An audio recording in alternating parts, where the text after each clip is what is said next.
With us now on the KLBJ Live Line is former Senior Advisor at the Pentagon, Dr. Jody Ferguson. He writes extensively about the military and has advised the Pentagon. Dr. Ferguson, welcome back to KLBJ Radio. Mark, Melynda, and Ed. Good afternoon. How are you, Dr. Ferguson? I'm well, thank you. Good. What is your assessment of the state of the war right now? We hear some analysts say it is a stalemate. Some say Putin is winning, but by a slim margin. Can you give us your big picture assessment right now of where things stand? It appears, Mark, we have reached a stalemate at this stage. 4 weeks ago, conflict started, and if you had told anyone that the Ukrainian government was going to last that long, much less keep most of their territory intact and under their own government control, nobody probably would have believed it. So the big takeaway at this stage is that they're still grinding it out. They're still fighting hard, and they've accomplished a great deal in these 4 weeks rather, in terms of getting the world's attention and particularly getting Western Europe and the United States attention. What is the key to Ukraine continuing to survive and maybe even prevailing in this?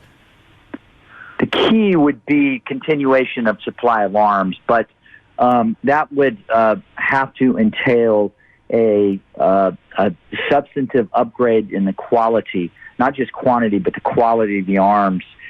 They need better air defense systems. There's even talk of the Turks, which would be the most delicious of ironies, the Turks giving to the Ukrainians the SM-400 anti-aircraft missiles, which the Russians sold to the Turks. There's talk of doing that. We need to provide them with more Javelin anti-tank weapons and Turkish drones as well. The TB2s evidently have been performing quite well. So the key is continuation of the flow of arms, but most importantly, the improvement in the quality of those arms. Dr. Ferguson, it's interesting that you say that the key is arms. And here we have President Biden about to travel to Brussels and announce new sanctions against Russia. Do you have an idea of what those might be? And if the sanctions that are already in place, are they even having the impact on Putin as one would hope? I have no information. I'm not privy to what the new sanctions might be. I suspect it might be a further step up in the cutoff of energy imports from Russia into Europe. As for the sanctions themselves, from the beginning, I think they have had an effect.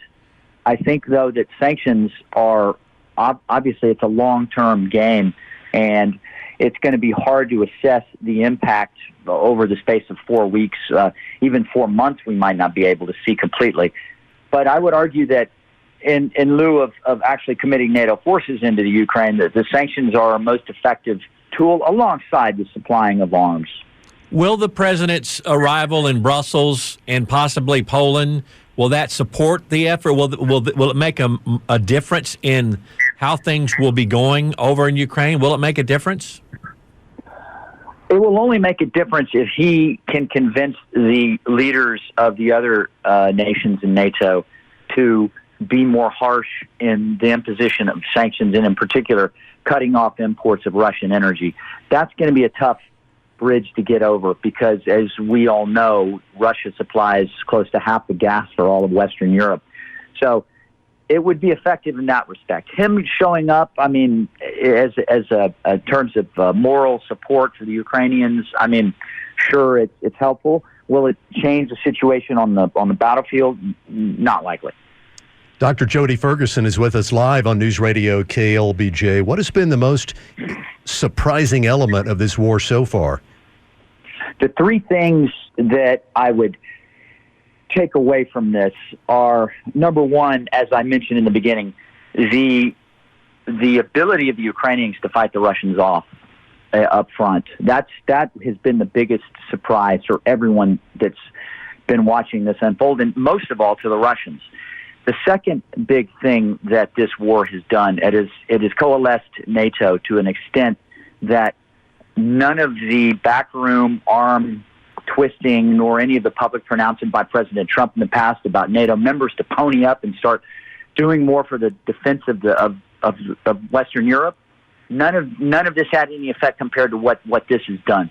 And I think that for Vladimir Putin, his biggest shock, and also something that he's trying to avoid, he's been trying to do the opposite of for the last 20 years, is uniting NATO and Western Europe. And I think that the Germans announcing an increase in their defense budget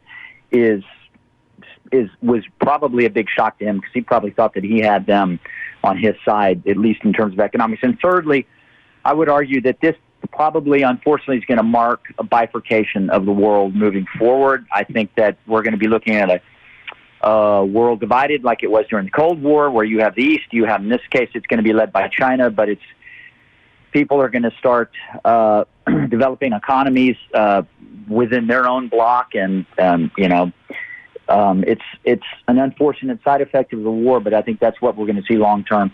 President Zelensky said today that Mariupol is destroyed, and other cities are on that path now because of the shelling and bombardment. Is that the new tactic, or the next tactic for the Russians, to just try to flatten these cities?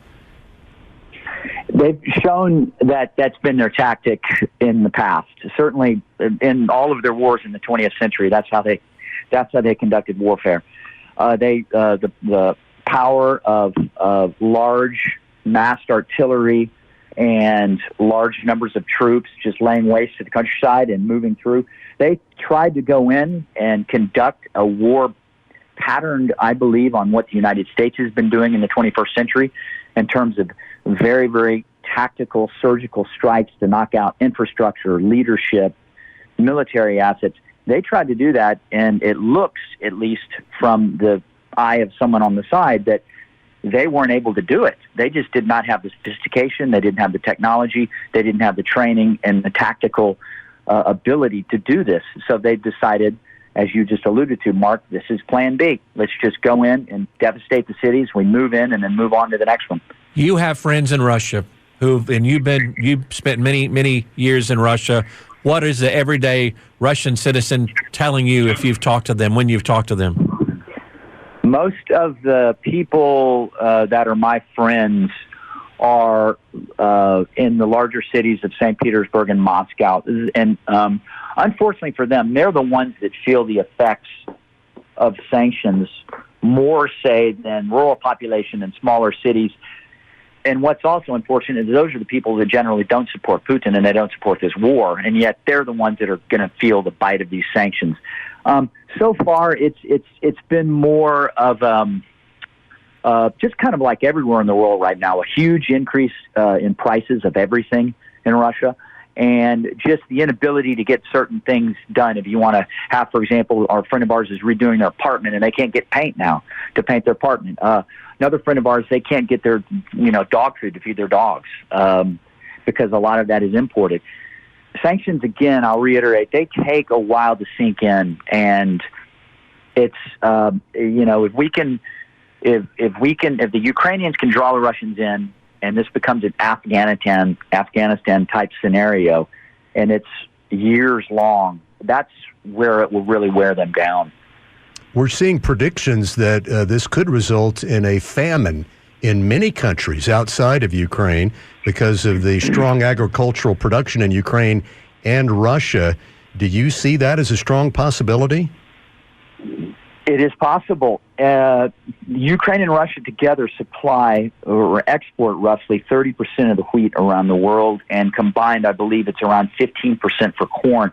Countries that rely on it are primarily in the Mediterranean basin, Northern Africa, the Middle East, and with not only the devastation wrought by the war, but the closure of port facilities in the Black Sea that normally export these grains and cereals, there is going to be significant duress for the population of those countries. In Egypt, for example, the price of a loaf of bread has been subsidized by the government for decades at a certain amount. I can't remember exactly what it is.